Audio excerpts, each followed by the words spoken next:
Hi friends, ಎಲ್ಲರಿಗೂ ನಮಸ್ಕಾರ. Welcome to my channel ಗೃಹಿಣಿ ಲೋಕ. ದಯವಿಟ್ಟು ವೀಡಿಯೋಸ್ಗಳನ್ನ ಲೈಕ್ ಮಾಡಿ, ಚಾನಲ್ನ ಸಬ್ಸ್ಕ್ರೈಬ್ ಮಾಡಿ, ತಪ್ಪದೆ ನೆಕ್ಸ್ಟ್ ವೀಡಿಯೋಸ್ಗಾಗಿ ಬೆಲ್ಲೈಕನ್ನ ಕ್ಲಿಕ್ ಮಾಡಿ.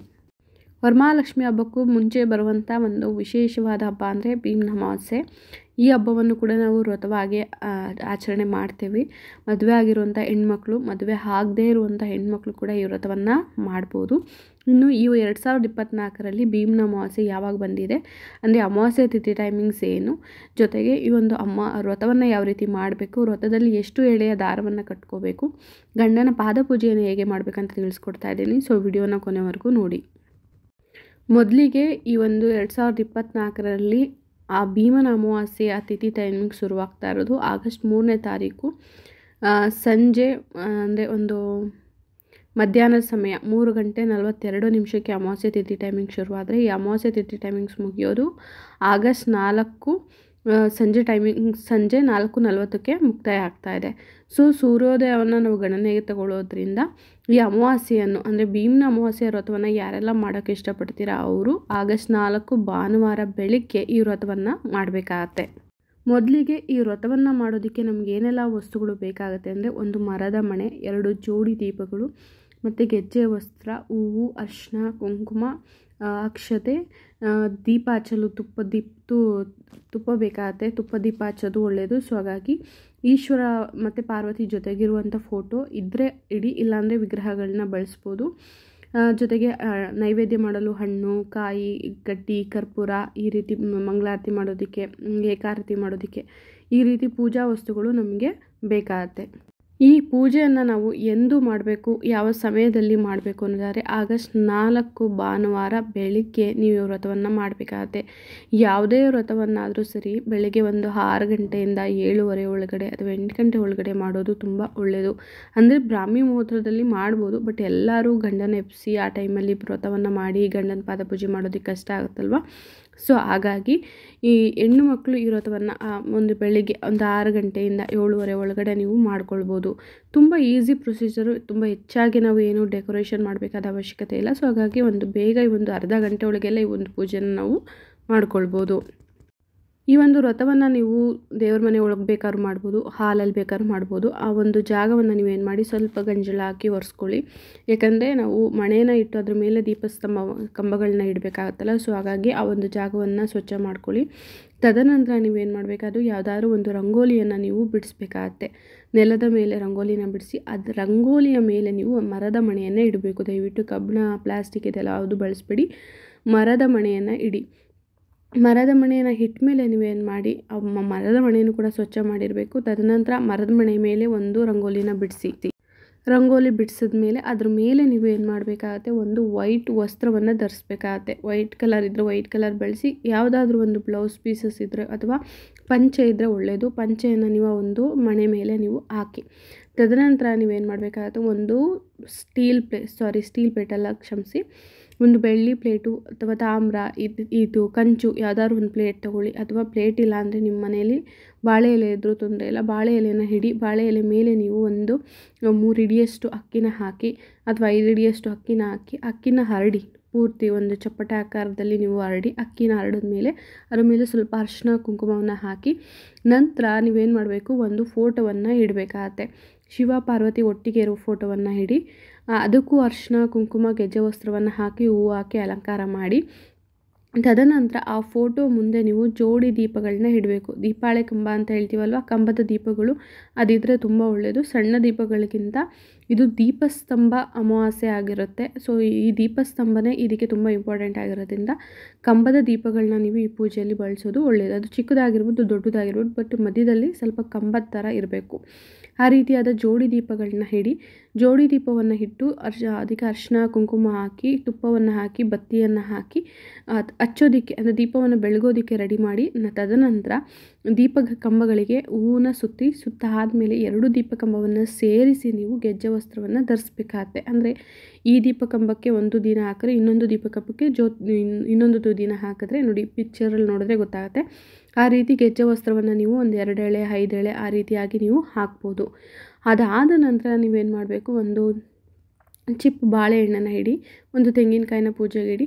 ತದನಂತರ ಒಂದೆರಡು ಎಲೆ ಅಡಿಕೆ, ಅದರಲ್ಲಿ ಒಂದು ಸ್ವಲ್ಪ ದಕ್ಷಿಣೆ, ಒಂದು ಅರಿಶಿಣದ ಕೊಂಬು, ಸ್ವಲ್ಪ ಅರಿಶಿನ ಕುಂಕುಮ, ಇಷ್ಟನ್ನ ದಕ್ಷಿಣೆ ಜೊತೆ ಹಾಕಿ ನೀವು ಆ ಒಂದು ದೇವರ ಫೋಟೋ ಮುಂದೆ ನೀವು ಇಡಿ. ಇಟ್ಟಾದಮೇಲೆ ನೀವು ಪೂಜೆಗೆ ಬೇಕಾಗಿರೋದು ಮುಖ್ಯವಾಗಿ ಇಲ್ಲಿ ವ್ರತದ ದಾರ. ಈ ವ್ರತದ ದಾರವನ್ನು ನಾವು ಎಷ್ಟು ಎಳೆ ಮಾಡ್ಕೋಬೇಕು ಈ ಸತಿ ಅಂತಂದರೆ, ಈ ಸತಿ ಅಂತ ಯಾಕಂದರೆ ಅಮಾವಾಸ್ಯೆ ಅಂದರೆ ಲಕ್ಷ್ಮೀ ಹಬ್ಬಕ್ಕೆ ಬೇರೆ ಇಷ್ಟು ಎಳೆ ಅಂತ ಬಳಸಬೇಕು, ಮಂಗಳಗೌರಿ ವ್ರತಕ್ಕೆ ಇಷ್ಟು ಎಳೆ ಅಂತ ಬಳಸಬೇಕು. ಅದೇ ಥರ ಭೀಮನ ಅಮಾವಾಸ್ಯೆಗೆ ನಾವು ಇಲ್ಲಿ 16 ಎಳೆ ಇರುವಂಥ ದಾರವನ್ನು ನಾವು ಬಳಸಬೇಕಾಗತ್ತೆ.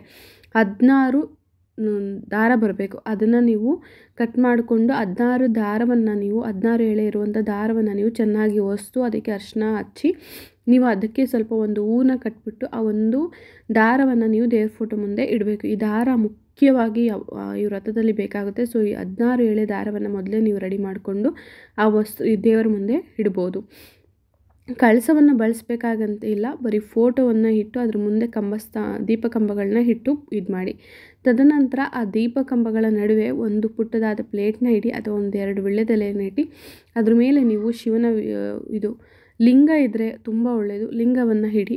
ಪ್ಲೇಟಲ್ಲಿ ಒಂದು ಲಿಂಗವನ್ನು ಇಡಿ. ಆ ಲಿಂಗಕ್ಕೆ ಪಂಚಾಮೃತ ಅಭಿಷೇಕವನ್ನು ಮಾಡಿ, ಪಂಚಾಮೃತ ಅಭಿಷೇಕ ಆದ ಮೇಲೆ ಲಿಂಗವನ್ನು ಸ್ವಚ್ಛ ಮಾಡಿ ಅದಕ್ಕೆ ಗಂಧ ಅರಿಶಿನ ಕುಂಕುಮವನ್ನು ಹಚ್ಚಿ ತದನಂತರ ಅದಕ್ಕೆ ನೀವೇನು ಮಾಡಬೇಕು, ಶಿವ ಅಷ್ಟೋತ್ತರವನ್ನು ಹೇಳಿಕೊಂಡು ಬಿಲ್ಪತ್ರೆಯಿಂದ ನೀವು ಅರ್ಚನೆಯನ್ನು ಮಾಡಬೇಕಾಗತ್ತೆ.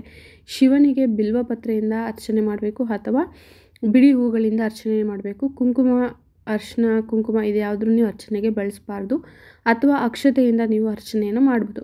ಆದಷ್ಟು ಬಿಲ್ವಪತ್ರೆಯನ್ನು ಬಳಸಿ ನೀವು ಅರ್ಚನೆಯನ್ನು ಮಾಡಿ. ಒಮ್ಮೆ ಅರ್ಚನೆ ಆದ ಮೇಲೆ ನೀವೇನು ಮಾಡಬೇಕಾಗತ್ತೆ, ಧೂಪ ಆರತಿಯನ್ನು ಮಾಡಬೇಕಾಗತ್ತೆ.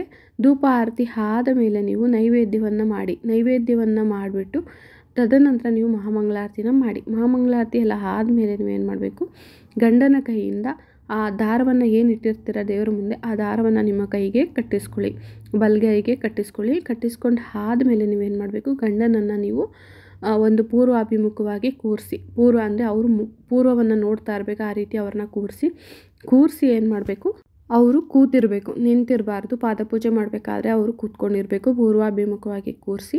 ತದನಂತರ ನೀವು ಏನು ಮಾಡಿ, ಒಂದು ಮಣೆಯನ್ನು ಹಾಕ್ಕೊಂಡು ಕೂತ್ಕೊಳ್ಳುವಾಗ ನೀವೇನು ಮಾಡಬೇಕು, ಒಂದು ತಟ್ಟೆಯನ್ನು ತಗೊಳ್ಳಿ, ಅದರಲ್ಲಿ ಅರಿಶಿನ ಕುಂಕುಮದ ಬಟ್ಲು ಇರಲಿ, ಜೊತೆಗೆ ಅಕ್ಷತೆ ಇರಲಿ, ಆರತಿ ಮಾಡಲು ಒಂದು ಕರ್ಪೂರದ ಆರತಿ ಮಾಡಲು ಒಂದು ಮಾಮೂಲಿ ತಟ್ಟೆ ಪ್ಲೇಟ್ ಬರುತ್ತಲ್ಲ ಅದನ್ನು ಇಟ್ಕೊಳ್ಳಿ, ಗಂಧಕಡ್ಡಿ ಇಟ್ಕೊಳ್ಳಿ. ಅದಾದ ನಂತರ ನೀವೇನು ಮಾಡಬೇಕು, ಹೂಗಳನ್ನ ಇಟ್ಕೊಂಡು ನೀವು ಕೂತ್ಕೊಬಿಡಿ. ಒಂದು ಚಮ್ ನೀರನ್ನ ತೊಗೊಂಡು ಕೂತ್ಕೊಂಡು ಏನು ಮಾಡಬೇಕು, ಒಂದು ತಟ್ಟೆಯಲ್ಲಿ ಅವ್ರ ಕಾಲನ್ನ ಇಡಿಸಿ ಆ ನೀರಿಂದ ಕಾಲುಗಳನ್ನ ಪೂರ್ತಿ ಹಿಂಭಾಗದವರೆಗೂ ನೀವು ತೊಳಿಬೇಕು. ಮುಂದೆ ಮಾತ್ರ ನೀರು ಹಾಕಬಾರ್ದು, ಹಿಂಭಾಗಕ್ಕೆ ಕಾಲನ್ನ ಹಿಂಬಡಿನ ತೊಳಿಬೇಕಂತೆ. ಹೆಣ್ಣು ಮಕ್ಕಳು ಗಂಡನ ಹಿಂಬಡಿಯನ್ನು ತೊಳೆದಾಗ ಅವ್ರಿಗೆ ಏನಾದರೂ ಶನಿ ದೋಷಗಳಿದ್ದರೆ ಅದು ನಿವಾರಣೆ ಆಗಿ ಅವ್ರಿಗೆ ಒಳಿತನ್ನ ಮಾಡಿಕೊಡುತ್ತಂತೆ. ಸೊ ಹಾಗಾಗಿ ಮುಂದೆ ಮಾತ್ರ ನೀರು ಹಾಕಬಾರ್ದು, ಹಿಂಬಡಿಗೆ ನೀರು ಹಾಕಿ ನೀವು ತೊಳೆದು ನಂತರ ನೀವೇನು ಮಾಡಿ, ಅರಿಶಿನ ಕುಂಕುಮವನ್ನು ಹಚ್ಚಿದ ಮೇಲೆ ಅದಕ್ಕೆ ಹೂವನ್ನ ಇಡಿ, ಕಾಲುಗಳ ಮೇಲೆ ಹೂವನ್ನ ಇಡಿ. ಹೂವು ಇಟ್ಟ ಮೇಲೆ ಗಂಧಕಡ್ಡಿ ಹಚ್ಕೊಂಡು ಅದರಿಂದ ಆರತಿನ ಮಾಡಿ ಕಾಲಿಗೆ. ತದನಂತರ ಕರ್ಪೂರ ತೊಗೊಂಡು ಆರತಿನ ಮಾಡಿ ಎಲ್ಲ ಆದಮೇಲೆ ನೀವೇನು ಮಾಡಿ, ನೀವು ಅವರ ಕಾಲನ್ನ ಮುಟ್ಟಿ ನಮಸ್ಕಾರ ಮಾಡ್ಕೊಳ್ಬೇಕು. ಅಂದರೆ ನಮ್ಮ ಮಂಡಿಯಿಂದ ಬಗ್ಗಿ ನಾವು ಯಾವ ರೀತಿ ದೇವ್ರ ಮುಂದೆ ನಮಸ್ಕಾರ ಮಾಡ್ಕೋತೀವೋ ಅದೇ ಥರ ನಾವು ಬಗ್ಗಿ ಅವರ ಕಾಲಿಗೆ ನಮಸ್ಕಾರ ಮಾಡಿಕೊಂಡು ನಮ್ಮ ಹಣೆಯನ್ನು ಅವ್ರ ಪಾದಕ್ಕೆ ಸೋಗಿಸಿ ಆ ಒಂದು ಕಾಲ ಮೇಲೆ ಇಟ್ಟಿರುವಂಥ ಒಂದು ಸ್ವಲ್ಪ ಕುಂಕುಮನ ತೆಗೆದು ಹಣೆಯಲ್ಲಿ ಇಟ್ಕೊಂಡು ಕಾಲು ತೊಳೆದಿರುವಂಥ ನೀರನ್ನ ತಲೆ ಮೇಲೆ ಪ್ರೋಕ್ಷಣೆ ಮಾಡ್ಕೊಳ್ಳಿ. ತದನಂತರ ನೀವು ಅವ್ರ ಕಾಲಿಗೆ ನಮಸ್ಕಾರ ಮಾಡ್ಕೊಳ್ಬೇಕಾದ್ರೆ ಅವ್ರ ಕೈಗೆ ಸ್ವಲ್ಪ ಅಕ್ಷತೆಯನ್ನು ಕೊಟ್ಬಿಡಿ. ಅಕ್ಷತೆಯನ್ನು ಕೊಟ್ಟು ಅವರು ನಿಮಗೆ ದೀರ್ಘಾಯುಷ್ಮಾನ್ ಭವ ಅಥವಾ ದೀರ್ಘಾಯುಷ್ಮಾನ್ ಭವಕ್ಕಿಂತ ನಿಮಗೆ ದೀರ್ಘ ಸುಮಂಗಲಿ ಭವ ಅಂತ ಅವ್ರ ಬಾಯಲ್ಲಿ ಬರಬೇಕು. ಆ ರೀತಿ ಅವರು ನಿಮಗೆ ಆಶೀರ್ವಾದವನ್ನು ಮಾಡಬೇಕು. ಆ ರೀತಿ ಅವ್ರ ಕೈಯಿಂದ ನೀವು ಅಕ್ಷತೆನ ನಿಮ್ಮ ತಲೆ ಮೇಲೆ ಹಾಕಿಸ್ಕೊಳ್ಳಿ. ಅದಾದ ನಂತರ ನೀವು ಕಾಲು ತೊಳೆದಿರುವಂಥ ನೀರನ್ನ ನೀವು ಸ್ವಲ್ಪ ಒಂದು 2-3 ಹನಿನ ತೆಗೆದು ತಲೆ ಮೇಲೆ ಪ್ರೋಕ್ಷಣೆಯನ್ನು ಮಾಡ್ಕೊಳ್ಳಿ. ನಂತರ ಅಲ್ಲಿಗೆ ನಿಮ್ಮ ಒಂದು ವ್ರತ ಮುಕ್ತಾಯ ಆಗುತ್ತೆ. ಅವರ ಕಾಲು ತೊಳೆದಿರುವಂಥ ನೀರನ್ನ ನಾರ್ಮಲಿ ಅದರ ಗಿಡಗಳಿಗೆ ನೀವು ಹಾಕ್ಬಿಡ್ಬೋದು. ಈ ರೀತಿಯಾಗಿ ನೀವು ಒಂದು ಭೀಮನ ಅಮಾವಾಸ್ಯೆಯನ್ನು ಸಿಂಪಲ್ಲಾಗಿ ಮತ್ತು ತುಂಬ ಇದು ಸಿಕ್ಕಾಬಟ್ಟೆ ಎಫೆಕ್ಟ್ ಅಂತ ಹೇಳ್ತಾರೆ. ಅಂದರೆ ಈ ಒಂದು ವ್ರತವನ್ನು 9 ವರ್ಷಗಳ ಕಾಲ ಮಾಡಿ 9ನೇ ವರ್ಷ ಉದ್ಯಾಪನೆ ಕೂಡ ಮಾಡೋರು ಇದ್ದಾರೆ, ಅಥವಾ ನಾವು ಇರೋವರೆಗೂ ಮಾಡ್ತೀನಿ ಅಂತ ಕಂಟಿನ್ಯೂಸ್ ಆಗಿ ಪ್ರತಿ ಅಮಾವಾಸ್ಯೆಯ ಪೂಜೆನೂ ಮಾಡೋರು ಇರ್ತಾರೆ.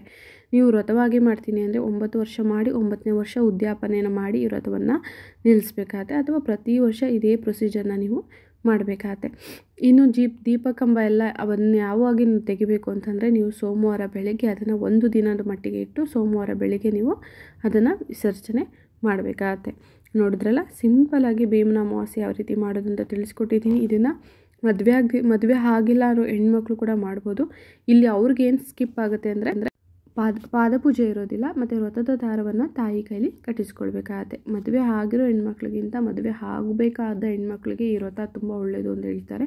ಸೊ ಹಾಗಾಗಿ ಎಲ್ಲ ಹೆಣ್ಮಕ್ಳಿಗೆ ಒಂದು ವ್ರತವನ್ನು ಮಾಡಿ ಜ್ಯೋತಿರ್ಭೀಮೇಶ್ವರರ ಕೃಪೆಗೆ ಪಾತ್ರರಾಗಿ ಅಂತ ಹೇಳಿದೆ ವಿಡಿಯೋನ ಮುಗಿಸ್ತಾ ಇದ್ದೀನಿ. ವಿಡಿಯೋ ಇಷ್ಟ ಆದರೆ ವಿಡಿಯೋನ ಲೈಕ್ ಮಾಡಿ, ಚಾನಲ್ನ ಸಬ್ಸ್ಕ್ರೈಬ್ ಮಾಡಿ.